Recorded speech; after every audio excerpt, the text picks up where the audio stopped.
no ha cambiado nada. Y esto al revés, lo que nos lleva es al plano de ver cómo manejamos esto de cara a Naciones Unidas. Nuevo revés para el Ejecutivo. La Corte de Constitucionalidad suspende la decisión de levantar la reserva de un artículo crucial de la Convención de Viena. La medida genera críticas y polémica en el Congreso, donde exigen investigaciones. Esa acción mezquina y absurda del Ministerio Público sea recompensada con la inactividad. Presidente Arévalo confirma división dentro del movimiento Semilla y búsqueda de nuevas alternativas para las elecciones 2027. Asegura que no intervendrá, pero llama a la unidad ante la crisis por la cancelación del partido político. Ligan a proceso penal a enfermero y su cómplice tras ser captados presuntamente robando medicamentos en el Hospital San Juan de Dios. El caso avanza con nuevas investigaciones y medidas judiciales. Deportivo Mictlán logra un histórico ascenso directo a la Liga Nacional tras 8 años de espera. Santiago Gómez es la figura clave en la victoria que enciende la pasión de Asunción Mita.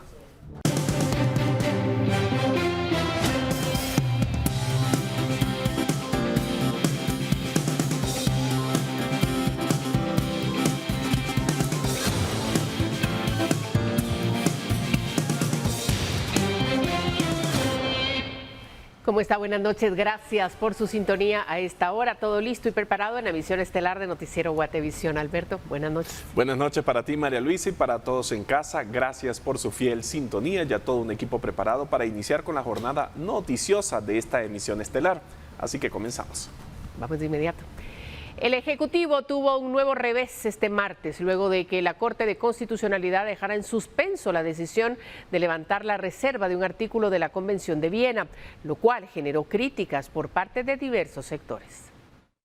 La Corte de Constitucionalidad le dio la razón a 8 de los 10 amparos interpuestos en contra de la decisión del organismo ejecutivo de levantar la reserva del artículo 27 de la Convención de Viena, una decisión que quedó en suspenso tras otorgarse un amparo provisional luego de acumularse los expedientes. La decisión del Ejecutivo abrió la puerta a diversas interpretaciones, entre ellas que al levantarse la reserva, en caso de un conflicto, Guatemala no podría aplicar sus leyes, sino que prevalecerían los tratados. La noticia de la resolución de la Corte de Constitucionalidad fue recibida con sorpresa en el Congreso, donde se encontraba el canciller Carlos Martínez por una citación en la que se le cuestionó sobre el tema. A criterio del canciller, ya no buscarán nuevas formas de levantar la reserva de dicho artículo. No, yo le diría que no. O sea, nosotros seguimos el procedimiento de ley, actuamos con base en la norma.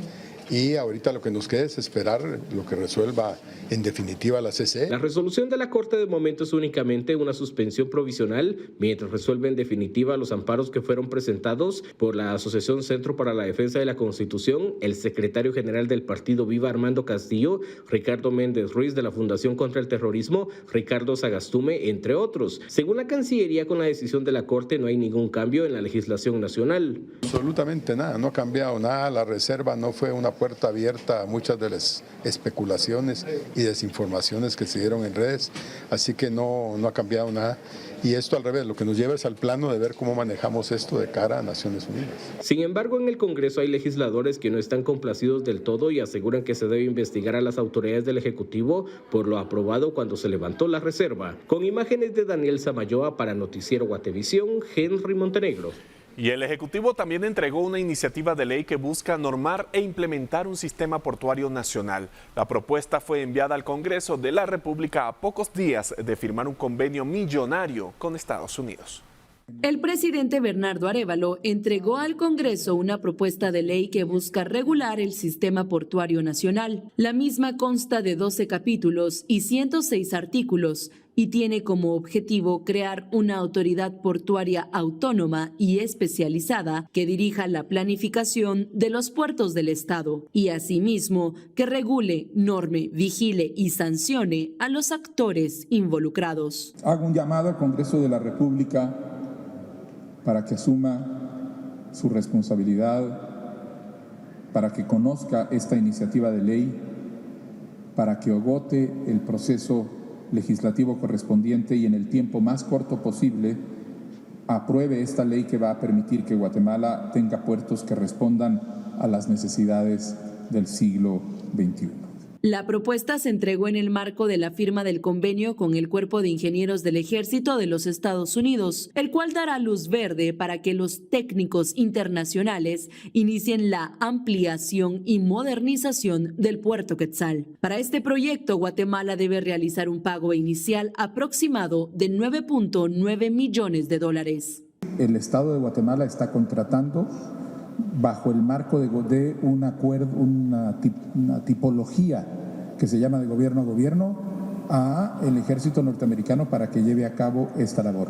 Y el primer pago que está previsto es un pago que está ya, lo hace Puerto Quetzal, está ya en la caja de Puerto Quetzal. La firma del convenio se llevará a cabo el próximo 22 de mayo. Con imágenes de Juan Diego González, para Noticiero Guatevisión, reportó Leslie Sánchez.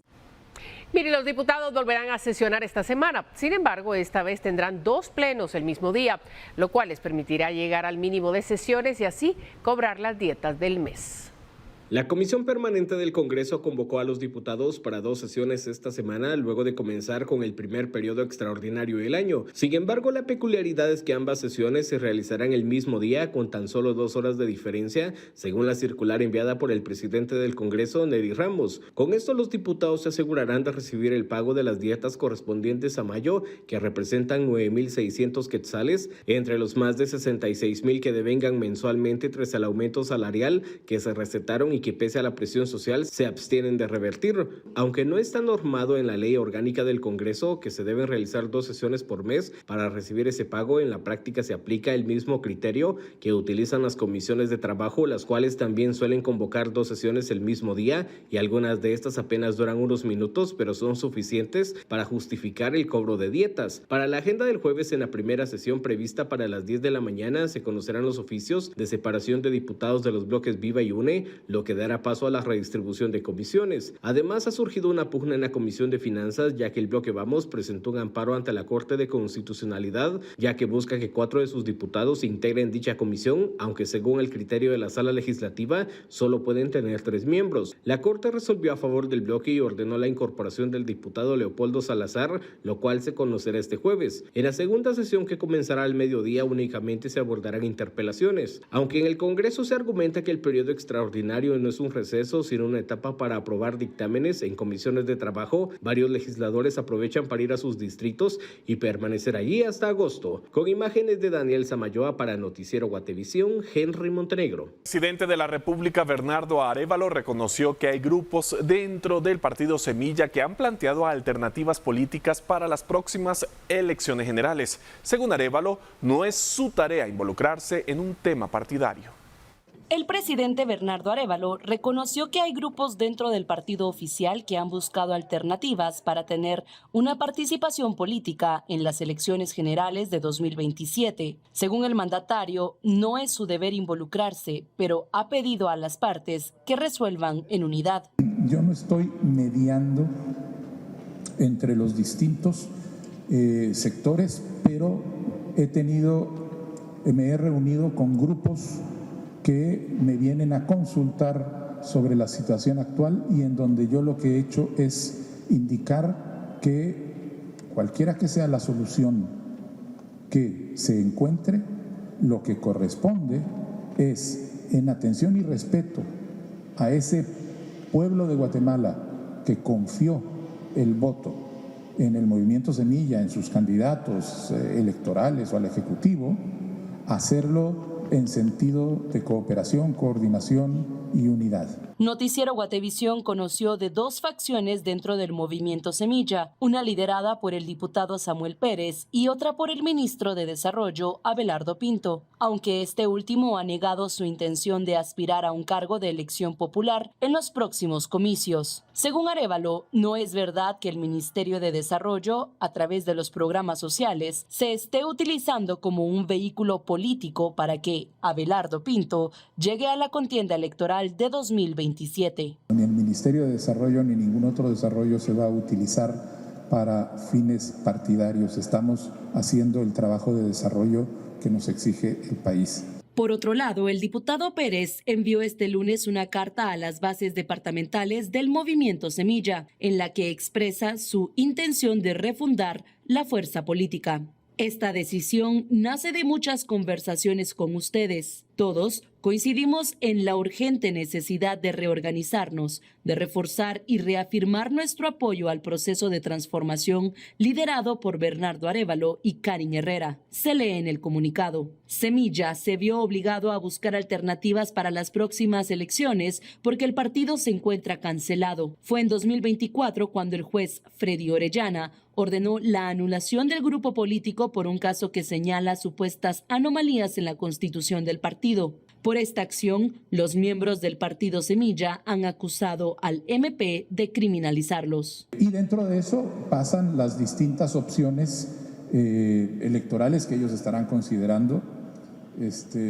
Y es simplemente porque lo más absurdo sería quedarse de brazos cruzados y dejar que esa acción mezquina y absurda del Ministerio Público de ilegalmente negarle los derechos a un partido político y a los millones de personas que lo apoyaron sea recompensada con la inactividad. Con imágenes de Juan Diego González para Noticiero Guatevisión, reportó Leslie Sánchez.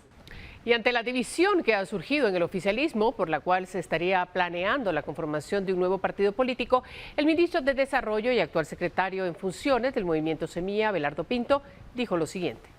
Yo creo que cualquier integrante de una agrupación política pues tiene el derecho a presentar una propuesta, ¿verdad? Sin embargo, pues yo soy de la línea que debemos respetar la institucionalidad del partido y debemos llevar las propuestas a las instancias donde corresponde. ¿Y usted estaría también interesado en integrar una nueva agrupación política? Pues se rumora también de que usted con algunos diputados también estarían buscando una participación para las elecciones. Lo he mencionado en diferentes medios de comunicación, yo no he emprendido ninguna iniciativa para la formación de ninguna agrupación política. Y este día se llevaron a cabo las evaluaciones por parte de la Universidad Católica de Chile a los aspirantes a director titular y suplente que deben ser designados por el Congreso de la República ante la Superintendencia de Competencia. Los aspirantes se sometieron a varias pruebas con cuestionamientos en materia económica, primero en una fase que representó el 40% de la nota final y luego en una segunda fase que cubrió el 60% restante. La nómina final de 6 aspirantes deberá ser elaborada por la Comisión de Economía del Congreso y los nombres designados saldrán del Pleno del Legislativo.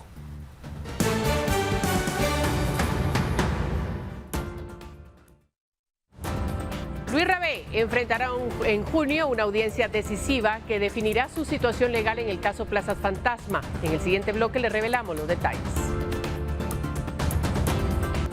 Mire, ayer le dábamos a conocer información sobre la detención de un enfermero del Hospital General San Juan de Dios que había robado medicamentos para luego venderlos.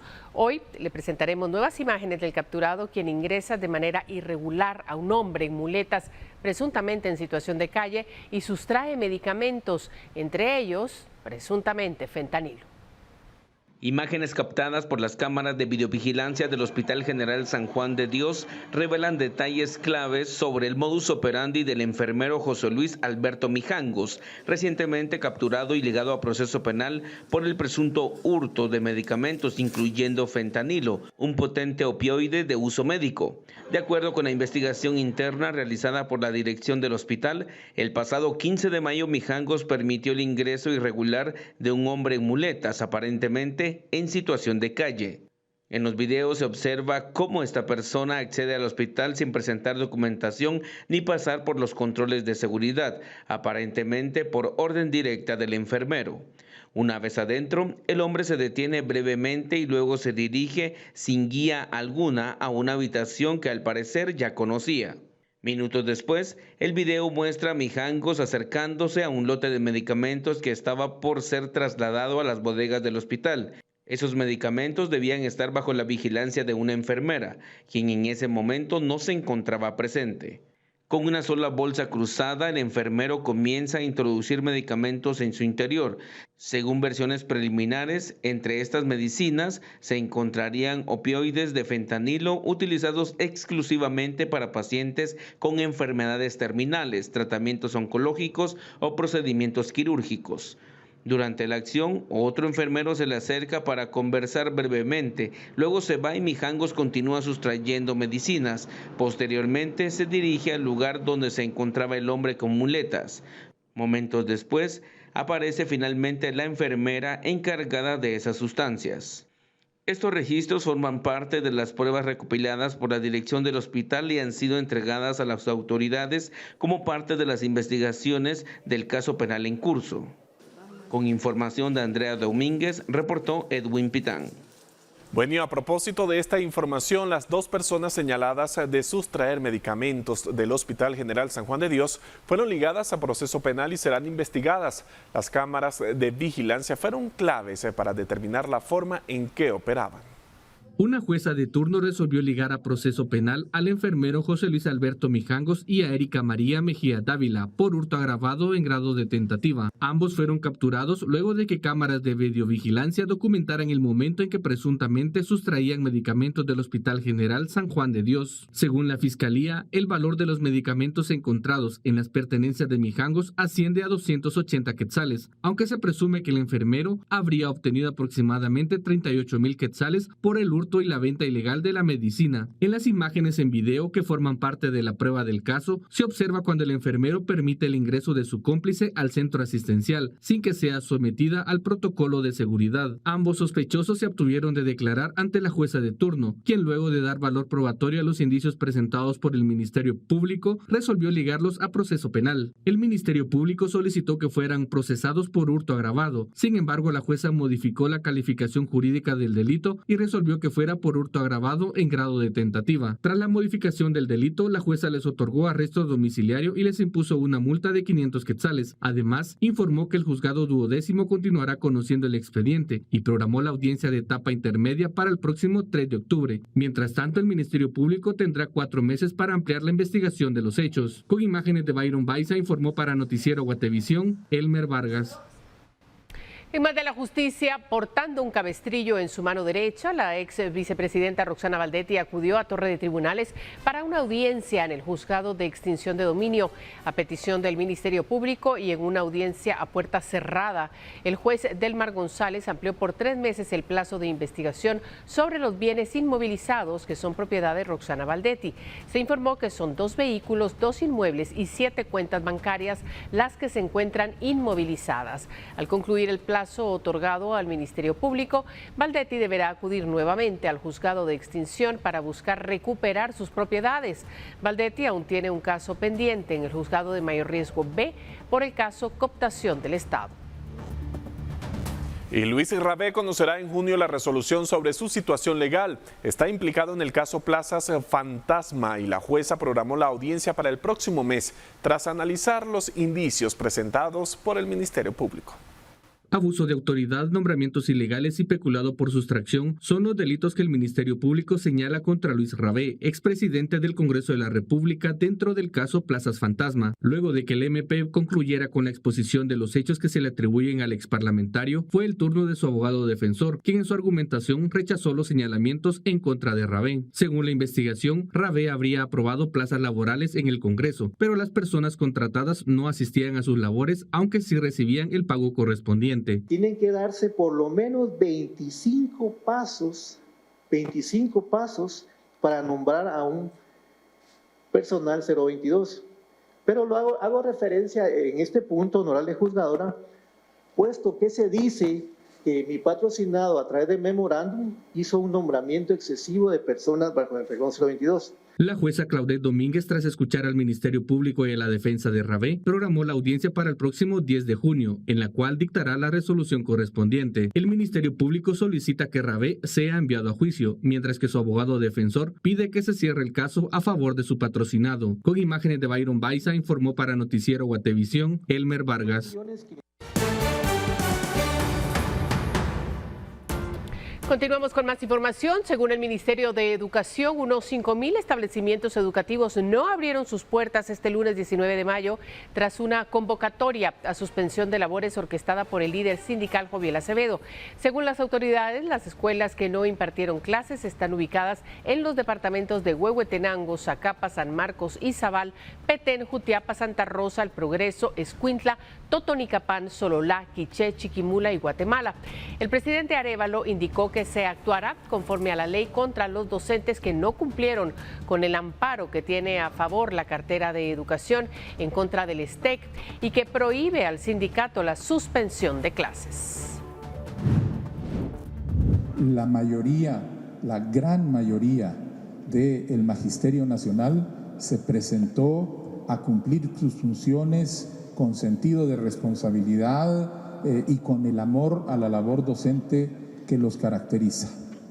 En el caso de los maestros que no cumplan con lo que está establecido y sobre todo que no acaten los amparos que ya están vigentes, se operará de acuerdo a la ley. Y el ministro de Comunicaciones, Miguel Ángel Díaz, informó que se analiza la creación de un libramiento entre los kilómetros 150 al 175 de la ruta interamericana que están en el ingreso a Quetzaltenango. La alternativa serviría para desfogar el congestionamiento que se registra en esa área. El ministro agregó que el proyecto aún está en fase de análisis y que requiere estudios ambientales y de viabilidad para llevarlo a cabo. De hacer un libramiento, pero eso nos va a tomar un poco de tiempo porque primero hay que hacer los estudios de preinversión, luego los de factibilidad y posteriormente pues los estudios de ejecución. Entonces eso nos va a tomar un poquito de tiempo. Es lógico que cuando se hace un libramiento o cualquier otra obra de infraestructura vial se hace con el fin de facilitar el tránsito. Recuérdense que de un tiempo acá el parque vehicular se ha disparado exponencialmente. Bueno, y pasamos a otras noticias porque dentro de las actividades del ejercicio multinacional Semtan Guardian 2025, este día se realizó un simulacro de rescate de víctimas en estructuras colapsadas tras un terremoto. El ejercicio tiene como objetivo verificar los protocolos de respuesta en casos de siniestro. ¿Hay alguien aquí con vida que habla o haga ruido? Las instalaciones de la antigua Escuela Nacional de Educación Física en la zona 5 capitalina fueron el escenario donde se realizó un simulacro de terremoto con el objetivo de evaluar el entrenamiento recibido en el ejercicio Semtan Guardian 2025. El objetivo de este simulacro es evaluar los protocolos de actuación en caso de siniestros. En esta oportunidad se empleó la búsqueda y rescate de personas en estructuras colapsadas. Este es un ejercicio de búsqueda y rescate en estructuras colapsadas. El sismo sucedió en la madrugada, se activó entonces el sistema Conred, se instaló el COE nacional. Todas las unidades del sistema Conred están alertas, participan como parte de este simulacro y es así como se trabajan desde un puesto de comando de incidentes y se establecen los reconocimientos en las diferentes áreas, dando así en esta escuela para venir a rescatar y hacer esa revisión del lugar para poder sacar a las personas víctimas o fallecidos en algún momento se estuvieran. Entonces todo este es un procedimiento, protocolos que se hacen, que ya se tienen establecidos y por estándares de Naciones Unidas que se deben de cumplir. Esta por eso es una evaluación del entrenamiento que se ha recibido previamente desde que empezó el ejercicio Semtan hace una semana, el lunes 12, hasta finalizar el viernes 13. Entonces, esta semana es de evaluaciones del entrenamiento adquirido previamente. La duración de este simulacro es de 36 horas y concluirá en las primeras horas de este miércoles 21 de mayo. La evaluación comienza desde que ocurre el siniestro, con la alerta que se emite y concluye con la presentación del informe correspondiente. En el ejercicio realizado se mostró la implementación y uso de herramientas de rescate, remoción de escombros y primeros auxilios a las víctimas, así como el proceso de rescate en estructuras colapsadas. Durante 2 semanas se han llevado a cabo diferentes entrenamientos de seguridad, ciberseguridad y asistencia humanitaria, los cuales concluirán el próximo viernes 23 de mayo. Con imágenes de Byron Baiza informó para Noticiero Guatevisión, Elmer Vargas.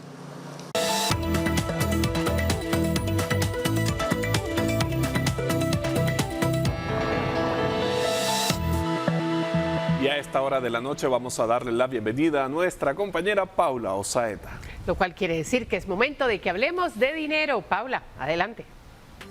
Buenas noches, ¿cómo están? Qué gusto estar este martes con ustedes. Quiero contarles que la recaudación tributaria está mostrando los primeros signos de desaceleración y de enero a abril de este año hay un crecimiento orgánico y en el primer cuatrimestre se captaron más de 38,000 millones de quetzales. Las estadísticas de los ingresos tributarios de enero a abril de este año comienzan a mostrar una desaceleración asociada a varios factores, sobre todo externos, y el crecimiento fue del 8.9% en comparación con el mismo periodo del año pasado. Los datos oficiales indican que la recaudación de impuestos que sirve para financiar el gasto público en el primer cuatrimestre fue de 38,747 millones de quetzales y en 2024 alcanzó 35,574 millones. Eso significa que se han cobrado 3,172 millones de quetzales más en este ejercicio fiscal, según el balance preliminar de la Intendencia de Recaudación de la Superintendencia de Administración Tributaria. Las cifras porcentuales indican que la tasa de crecimiento ha venido reduciéndose de 2 dígitos a 1 durante el periodo de enero a abril. Los impuestos al comercio exterior registraron un crecimiento del 6.1% y los internos del 10% según el reporte oficial. En cuanto a los impuestos internos, el total fue de 28,438.6 millones de quetzales, con un crecimiento del 10%, lo que representa 2,580 millones adicionales. En marzo pasado, la Comisión Técnica de Finanzas Públicas advirtió sobre posibles efectos en la economía global y local derivados de la política comercial y migratoria de Estados Unidos. En esa ocasión se afirmó que persiste la incertidumbre respecto de posibles modificaciones de la política comercial y migratoria de los Estados Unidos y que por el momento se mantiene la meta de recaudación en 108,737 millones de quetzales que servirán para financiar el presupuesto público. Y hoy en Hablemos de Dinero quiero hacerles una pregunta a ustedes, María Luisa y Alberto, y por supuesto a nuestros televidentes. ¿Les sobran 18 minutos al día? ¿Qué pasaría si les dijera que eso es todo lo que necesitan para ser mejor que el 95% de las personas en cualquier habilidad? 18 minutos al día suman 100 horas al año. Esos son 100 horas de práctica intencional que pueden transformar un conjunto de habilidades. Para lograrlo y aprovechar ese tiempo debe ser constante. Trate sus 18 minutos como una cita que no puede cancelar. Elija un horario que le funcione y hágalo un hábito diario. Súmelo a un hábito que ya tenga. Una de las mejores formas de hacer que algo se mantenga en el tiempo es unirlo a un hábito que ya tiene y lleve un registro de su progreso. El progreso es lento y constante, lo que hace difícil notarlo en tiempo real. Espero que tome en cuenta estos consejos. Yo lo espero mañana en este mismo espacio. Buenas noches. Y varias comunidades aledañas a la cárcel Granja de Rehabilitación Canadá y a la máxima seguridad de Renovación 1 están siendo afectadas por los bloqueadores de señal celular que hay en estas prisiones, con las que autoridades buscan que los reclusos no puedan hacer llamadas. Sin embargo, son los vecinos de la zona los que se han quedado incomunicados. Los bloqueadores de señal instalados en estas dos cárceles afectan a los pobladores de las comunidades Los Olivos, San Carlos, Canadá 1 y 2, así como la comunidad Estrella del Sur. En estos sectores hay puntos donde eventualmente se recibe señal telefónica, pero en la mayoría no. El mayor problema ocurre durante las emergencias, ya que deben salir hasta la carretera en busca de cobertura, exponiéndose a un accidente o asalto. Cuando al ministro de Gobernación se le ocurrió, que no sé ni cómo se le ocurrió porque fue una ocurrencia, decir que si venía y interceptaba las llamadas, interceptaba la señal, iba a parar la delincuencia.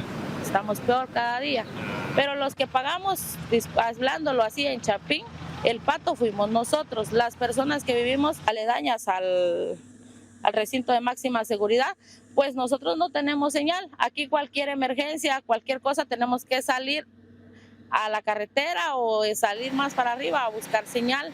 Vecinos fuera de micrófonos indicaron a Guatevisión que les parece extraño que a medianoche haya señal celular, pero que en la madrugada vuelve a quedarse sin cobertura. Agregaron que ya han informado esta problemática a las autoridades para que tomen acciones, solicitando que los bloqueadores sean más precisos y se limite la señal únicamente dentro de los penales, sin afectar a la población del sector. Se le pide a la señora gobernadora, tenemos cartas donde hemos solicitado que nos apoyen, porque la señal, o sea, no entiendo por qué vienen y la señal la hacen para este lado, si tendría que estar la señal dentro del recinto carcelario, no para las comunidades, porque donde salen llamadas es del recinto, no de aquí. Para Guatevisión, Carlos Paredes.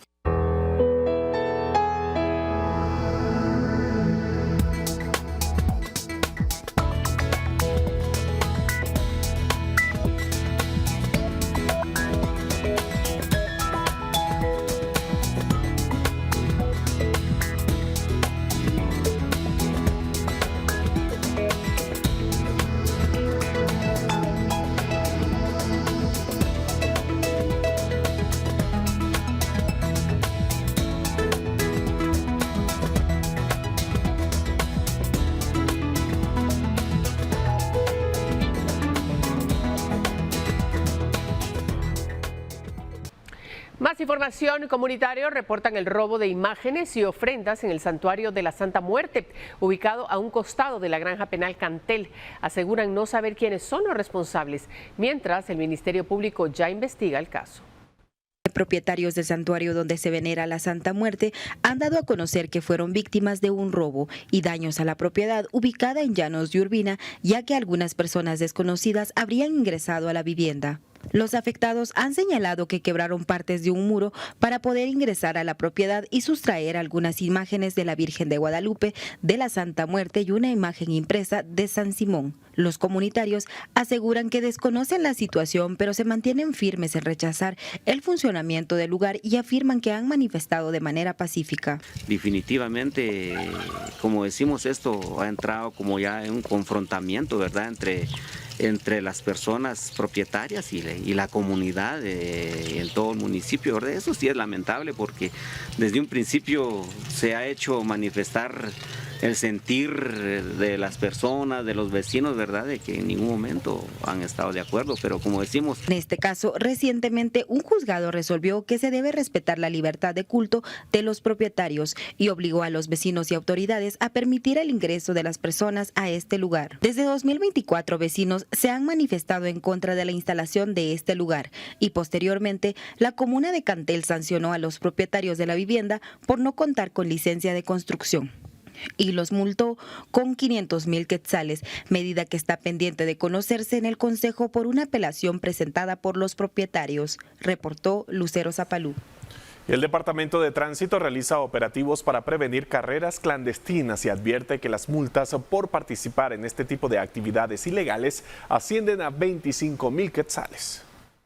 Los operativos para detectar carreras clandestinas se han incrementado en más del 20% por parte de las autoridades, tomando en cuenta que la mayoría de muertes violentas ocurren por accidentes de tránsito. Durante este fin de semana fueron multados 2 vehículos por realizar carreras clandestinas en el kilómetro 44 de la carretera Palín-Escuintla. La sanción por participar u organizar este tipo de carreras es de 25,000 quetzales por cada vehículo detectado.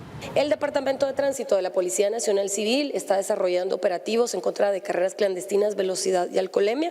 Se ha incrementado en un 26% y trabajamos los jueves, viernes, sábados y domingos en horario de 8 a 2 de la mañana. Y también tenemos operativos permanentes. Uno de estos es en la carretera interamericana, en el kilómetro 72 de Chimaltenango, jurisdicción de Patsicía, donde también hemos visto concentración de motocicletas quienes transitan por este sector, y el objetivo es prevenir y contener hechos de tránsito donde sabemos que en estos recorridos se incrementa la velocidad.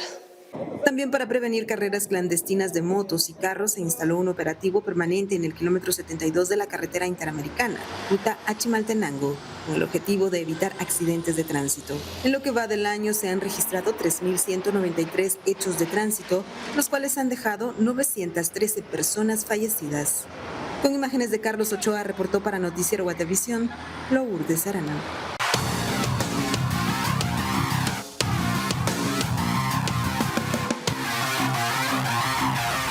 Y en el fútbol nacional, el Deportivo Mictlán logró el ascenso directo a la Liga Nacional tras una temporada intensa. El equipo de Asunción Mita regresa a la máxima categoría. Mi compañero Kevin Gordillo tiene los detalles y declaraciones exclusivas del delantero Santiago Gómez, figura clave en este histórico logro. Vamos inmediatamente con la nota. Después de 8 largos años, el Club Deportivo Mictlán, los legendarios conejos de Asunción Mita, vuelven a rugir en el elite del fútbol guatemalteco. No es solo un ascenso, es el sueño de un pueblo que nunca dejó de creer, que hoy se viste de blanco y rojo para celebrar una victoria que sabe a gloria. Fundado en 1960, Mictlán ha sido testigo de una historia interesante, marcada por caídas duras y renacimientos memorables. En 2024, los conejos conquistaron el torneo Apertura de la Primera División, derrotando a Zacachispas con un contundente 3-0 en la final.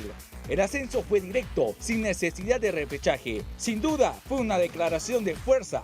Mictlán está de regreso. Entre los guerreros de esta campaña hay un hombre que resalta: Santiago Gómez, el colombiano que ya muchos conocen como el Soldado. Ascender de forma directa con Atlético Mictlán es una alegría muy grande y bueno, afortunadamente acá en Mictlán logramos ese ascenso directo por la continuidad, por el trabajo del día a día. Se consolida como una figura del ascenso guatemalteco, un símbolo de lucha, resiliencia y entrega. Y bueno, yo siempre he pensado y siempre he sentido y he querido transmitir que a pesar de que para unos soldados sea buen jugador, mal jugador, que la entrega nunca esté en duda. Todos esos sueños que uno se traza desde el día uno que llega acá, yo creo que acá en Mictlán en particular yo tenía una deuda que creo que hoy está pagada. Me fui por cosas personales y hoy vuelvo para hacer historia con Atlético Mictlán, gracias a Dios. Este ascenso no es solo una victoria deportiva, es un grito de alegría que recorre cada calle de Asunción Mita. Es el premio a la fidelidad de una afición que nunca abandonó. Es el renacer de un club que regresa donde pertenece, la Liga Nacional. Reportó para Noticiero Guatevisión, Kevin Gordillo. Y nos despedimos esta noche agradeciendo su sintonía. Mañana regresamos con más. Buenas noches, Alberto. Buenas noches para ti, María Luisa, y para todos en casa. Que descansen.